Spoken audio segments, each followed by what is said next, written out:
بسم اللہ الرحمن الرحیم، السلام علیکم۔ میں اسد اللہ خان ہوں۔ مخصوص نشستوں کے ایک فیصلے کے بے شمار کمالات آپ نے دیکھے ہیں۔ ایک فیصلہ ہوا عدالت سے، ایک فیصلہ آیا کہ مخصوص نشستیں پی ٹی آئی کو نہیں مل سکتی، یہ پی ٹی آئی کا حق نہیں ہے، یہ باقی سیاسی جماعتوں میں بانٹ دی گئیں۔ اس ایک فیصلے نے بے شمار کمالات کیے ہیں۔ آپ یہ دیکھیے، بلکہ کرامات دکھائی ہیں، کمالات کیے ہیں، کرامات دکھائی ہیں۔ اس کے بعد کیا ہوا؟ اس کے بعد آئینی ترامیم ہوئی۔ ان آئینی ترامیم کے نتیجے میں کیا ہوا؟ ایک تو آپ نے دیکھا کہ سب سے بڑے بینیفیشری خود چیف جسٹس آئینی عدالت کے امین الدین صاحب بن گئے۔ آئینی عدالت کے چیف جسٹس بنے امین الدین صاحب، تو وہ اس بات کے سب سے بڑے بینیفیشری ثابت ہوئے عدالتی پوائنٹ آف ویو سے اگر ہم دیکھیں۔ پھر جن ججوں سے جان چھڑانا تھی ان سے جان چھوٹ گئی۔ اسلام آباد ہائی کورٹ کے سینئر ترین ججز جن میں محسن اختر کیانی سر فہرست ہیں، ان سے جان چھوٹ گئی۔ ناپسندیدہ ججز سے جان چھوٹ گئی۔ لاہور ہائی کورٹ سے سرفراز ڈوگر صاحب کو اٹھا کر چیف جسٹس بنا دیا گیا۔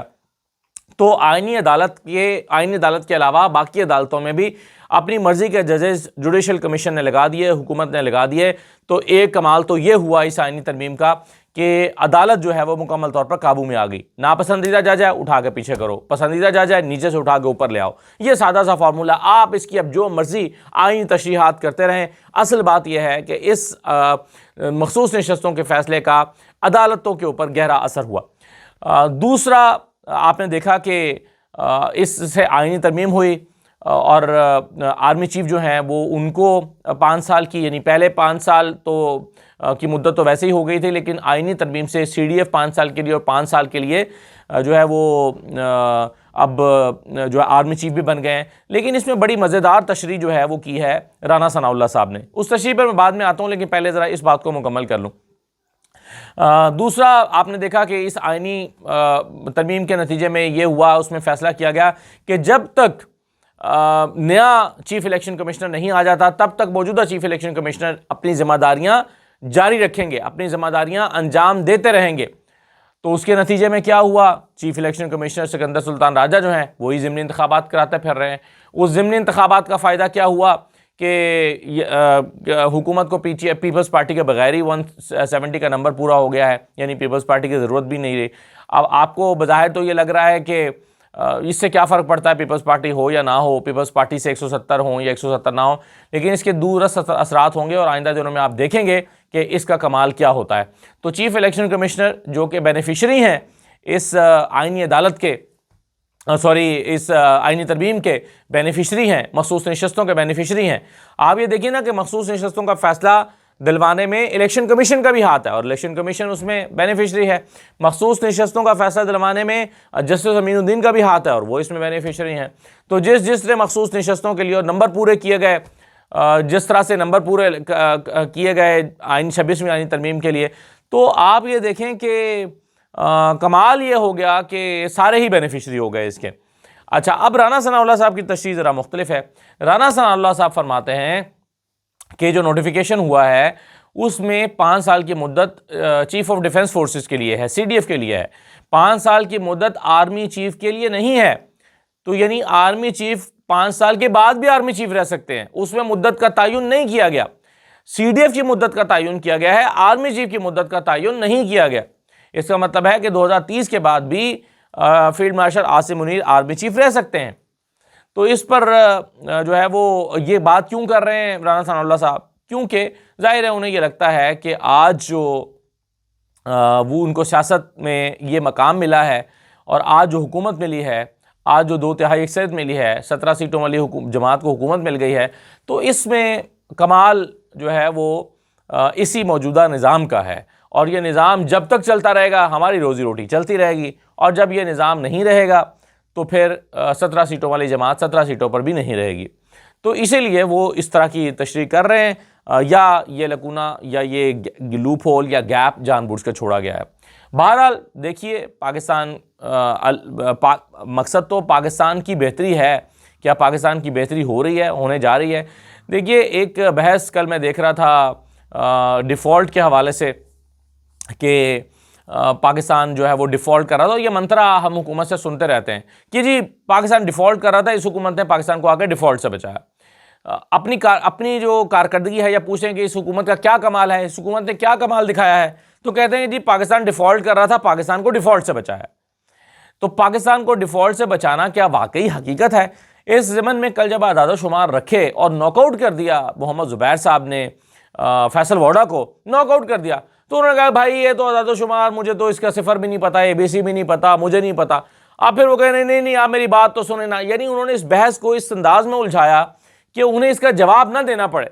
محمد زبیر صاحب نے فیکٹس اینڈ فگر سے ناک آؤٹ کیا، انہیں بتایا کہ بھائی اس وقت پاکستان ڈیفالٹ نہیں کر رہا تھا، پاکستان کا ڈیفالٹ کے خطرات اسحاق ڈار صاحب کے زمانے میں شروع ہوئے، اس سے پہلے ڈیفالٹ کے کوئی خطرات نہیں تھے۔ اسحاق ڈار صاحب آئے PDM کی حکومت میں مفتاح اسماعیل کو ہٹا کر، تو ڈیفالٹ کے خطرات سر پر منڈلانے لگے۔ بلکہ میں آپ کو سنواتا ہوں کہ محمد زبیر صاحب نے فیصل ووڈا کو کس طرح سے ناک آؤٹ کیا، سنیے۔ پاکستان پلیز یار، پاکستان اپریل 2022 میں ڈیفالٹ نہیں کر رہا تھا، اس وقت پاکستان کے ریزرو 16.8 بلین ڈالرز تھے، آج 14.5 بلین ہے فیصل بھائی، جس میں سے 12.5 بلین آپ کے دوست ممالک ہیں۔ اس حکومت نے کچھ بھی نہیں کیا پونے 4 سال میں، جب اس وقت 7 بلین اپنے تھے، 9.8 بلین دوست ممالک تھے۔ پہلے سن لیں، اور جہاں تک آپ کہہ رہے ہیں نا کہ میں جی فیصل بھائی میری گزارش ہے، بلین ٹریلین سر ہمیں تو زیرو بھی نہیں آتے لکھنے، آپ پڑھے لکھے آدمی، ہمیں تو پتہ ہی نہیں ان سب چیزوں کا۔ میں آپ سے گزارش یہ کر رہا ہوں، آپ نے کہا نا ہم نے وہ ڈیفالٹ سال کے اندر ڈیفالٹ کب ہو رہا تھا؟ ڈیفالٹ ہو رہا تھا اسحاق ڈار کی وجہ سے۔ ڈیفالٹ اسحاق ڈار جب آیا ہے، سر میری بات تو سر ہاتھ جوڑ کے میری بات تو سن لیں، میں نے کبھی 75 سال میں کبھی جمہوری لوگوں کو کریڈٹ یا ان کی پرفارمنس پہ کبھی بات کی ہے؟ میں فیلڈ مارشل فوج کی ضمانتی سب کچھ، تو میں آپ کو کس زبان میں، فارسی میں تھوڑی بات کر رہا ہوں، میں نے کہاں کہہ دیا سر؟ میں تو کہہ رہا ہوں ہم ایکٹنگ کرتے ہیں، کرنے دیں ہمیں ایکٹنگ۔ سو یہ کہانی جو بنائی گئی، دکھائی گئی، آج تک بیچی جا رہی ہے کہ پاکستان کو اس حکومت نے اگر ڈیفالٹ سے بچایا، تو محمد زبیر صاحب نے جب فیکٹس اینڈ فگرز کوٹ کیے کہ 16 ارب ڈالر پاکستان کے زر مبادلہ کے ذخائر تھے، اس میں سے 7.5-8 جو ارب ڈالر تھے وہ ہمارے اپنے تھے، آج 14 ارب ڈالر کے ذخائر ہیں، اس میں سے صرف 2-2.5 ارب ڈالر ہمارے اپنے ہیں، باقی ہم نے ادھار لے کر رکھوائے ہیں اس کے اندر۔ تو جب یہ فیکٹس اینڈ فگرز انہوں نے کوٹ کیے تو اس کا فیصل ووڈا کے پاس کوئی جواب نہیں تھا۔ انہوں نے کہا بھائی میں تو یہ صفر مجھے تو اس کا کچھ پتہ نہیں ہے، یہ آپ کو پتہ ہوگا۔ تو بھائی پتہ نہیں ہے تو پھر آپ یہ ریٹورک کیوں بار بار دہرا رہے ہیں کہ جی حکومت کے ڈیفالٹ کر گئی تھی، پاکستان ڈیفالٹ کر گیا تھا، ڈیفالٹ کب کر گیا تھا؟ ڈیفالٹ تو کرنے والا تھا جب اسحاق ڈار صاحب آئے، جب PTI کی حکومت گئی تو تب تک ڈیفالٹ کے کوئی خطرات موجود نہیں تھے۔ یہ بات جو ہے وہ تو مفتاح اسماعیل بھی مانتے ہیں، جو مفتاح اسماعیل صاحب خود وزیر خزانہ بنے تھے پاکستان تحریک انصاف کے آنے کے بعد۔ تو اس منترے کو تو میرا خیال بند ہونا چاہیے۔ ایک چیز آج جو ہے وہ ہونے جا رہی ہے اور وہ ہے DGI کی پریس کانفرنس، بڑی امپورٹنٹ پریس کانفرنس اس کو مانا جا رہا ہے، کیونکہ یہ پریس کانفرنس نوٹیفیکیشن جاری ہونے کے اگلے دن رکھی گئی ہے، جس میں اب اور اس میں ایک اور کل پریس کانفرنس ہوئی تھی عطا تارڑ صاحب کی، جس میں انہوں نے کہا تھا کہ عمران خان پر سے کوئی ملاقاتیں نہیں ہوں گی۔ اب اس موقع پر یہ پریس کانفرنس آ گئی ہے، ہو سکتا ہے اس پریس کانفرنس کا موضوع کچھ اور ہو، سیکیورٹی ریزنز ہوں، لیکن ظاہر ہے سوالات ہوں گے۔ جب صحافیوں کے پاس مائک آئیں گے تو صحافی سوال کریں گے، اور وہ سوال کریں گے کہ کیا جو ہے وہ یہ جو ڈیلے ہوا ہے اس پہ کوئی وجہ تھی اس کی۔ پھر عمران خان سے کی جو ٹویٹ آئی ہے اور اس پر جو عمران خان کا کل عطا تارڑ نے کہا کہ کوئی ملاقاتیں نہیں ہوں گی، اس پر کسی نہ کسی طریقے سے سوال ہوں گے اور اس کا جواب آئے گا، اور میرا خیال ہے کہ اسی کے اندر خبریت موجود ہوگی۔ تو یہ جو پریس کانفرنس ہے اس میں مجھے بھی جانا ہے، تو پھر اس میں واپس آنے کے بعد میں آپ کے ساتھ شیئر کروں گا کہ کیا چیزیں ہوئیں۔ اوبویسلی یہ تو آج آن ایئر بھی جائے گی، آپ اس میں بھی سن لیں گے، لیکن امپورٹنٹ پوائنٹس پر میں بھی اظہار خیال کروں گا۔ تو بہرحال آج کی اس پریس کانفرنس کو، DGI کی پریس کانفرنس کو بہت ہی اہم مانا جا رہا ہے، اہم سمجھا جا رہا ہے، تو اس پر بعد میں بات کریں گے۔ آخری بات یہ ہے کہ میڈیا کے حوالے سے بار بار بات ہوتی ہے کہ میڈیا پر دباؤ ہے، میڈیا پر دباؤ نہیں ہے۔ بہت کم ہی لوگ ہیں ویسے جو کہتے ہیں کہ میڈیا پر دباؤ نہیں ہے، لیکن اس ضمن میں ایک بحث جو ہے رؤف کلاسہ صاحب کی اور فواد چودھری صاحب کی ہوئی۔ رؤف کلاسہ صاحب کا نقطہ شاید یہ تھا کہ بھائی میڈیا پر کہاں دباؤ ہے، اگر ہمیں تو کہیں دباؤ نہیں ہے، اور دباؤ اگر ہے تو آپ کو آج تک کسی نے کہا ہے فواد چودھری صاحب، یا ہم نے کہا ہے، یا کسی اور پروگرام شروع سے پہلے کہ یہ بات نہ کرنا اور وہ بات نہ کرنا؟ تو اگر نہیں کہا تو پھر ظاہر ہے کہ دباؤ نہیں ہے۔ لیکن فواد چودھری صاحب کا خیال تھا کہ میڈیا کے اوپر سینسرشپ موجود ہے۔ لیکن رؤف خلاصہ صاحب سمجھتے ہیں کہ میڈیا کے اوپر شاید وہ سمجھتے ہیں کہ میڈیا کے اوپر سینسرشپ موجود نہیں ہے. تو اس ضمن میں انہوں نے فواد چودھری صاحب سے بحث کی, اور وہ بحث جو ہے وہ پھر اس بات پر آ کر جو ہے وہ شدت اختیار کر گئی جب انہوں نے کہا کہ آپ کا تو پروگرام تو پرو گورنمنٹ ہے. رؤف خلاصہ صاحب کو فواد چودھری صاحب نے یہ کہا. انہوں نے پھر کیا جواب دیا, یہ چھوٹی سی کھیڈی ڈیبیٹ ہوئی, یہ میں آپ کے ساتھ شیئر کرتا ہوں, ذرا دیکھیے. آپ کو کبھی فیل ہوا ہے کہ کبھی کسی اینکر نے آپ کو پہلے سے, یا ہم نے مثلا پروگرام شروع ہونے سے پہلے کوئی آپ سے کوئی ریکویسٹ کی ہو, کوئی آپ کو ایس او پیز بتائے ہوں کہ سر جی یہ بات نہ کرنا, وہ نہ کرنا, ہماری نوکری کا مسئلہ ہے, ہمارے چینل کا مسئلہ ہے, کچھ ہو جائے گا, آپ نے کبھی یہ فیل کیا ہے کہ سینسرشپ آپ پہ ہے, کوئی ایسی بات جو آپ نہ کہہ سکتے ہوں, یا آپ کو روکا گیا ہو کہ یہ بات سر جی نہیں کہنی, کوئی اینی ایکسپیرینس سر؟ نہیں, ہر بندہ جا کے پہلے کہہ دیتا ہے کہ یار آپ کو پتہ ہے کتنا بولنا ہے کتنا نہیں. ہم نے کہا ہے آپ کو, چلیں آج ہمارے شو میں آئے ہیں, کبھی یہ میں نے کہا آپ سے کہ آپ کا شو تو پرو گورنمنٹ شو ہے, آپ کو کس نے کیا؟ نہیں, آپ کو کہاں سے لگتا ہے, آپ کیسے میں سے آسانی سے الزام لگاتے تھے؟ حکومت میں ہوتے تھے تو بھی آپ ہر ایک پہ الزام ٹھوکی رکھتے تھے, آپ اپوزیشن میں آ جاتے ہیں کہ حکومت کا شو ہے, آپ کو کس نے, آپ ہمارا شو دیکھتے ہیں؟ میں تو آپ کا شو ہمیشہ دیکھتا ہوں, آپ کا شو پورا گورنمنٹ ہے, میرا ویو ہے. نہیں, وہ ویو آپ نے اتنا بڑا الزام لگایا ہے, ذرا اس کو تھوڑا دیکھ لے, کہاں سے لگتا ہے آپ کو؟ یہ پرانا سٹائل ہے. بعد میں لڑ لوں گا میں آپ سے. نہیں سر, بات سنو فواد, ایسے نہیں, آپ ایسے نہیں جا سکتے. آپ نہ ہمارا شو کو دیکھیں, نہ آپ کے پاس کوئی مثال ہے.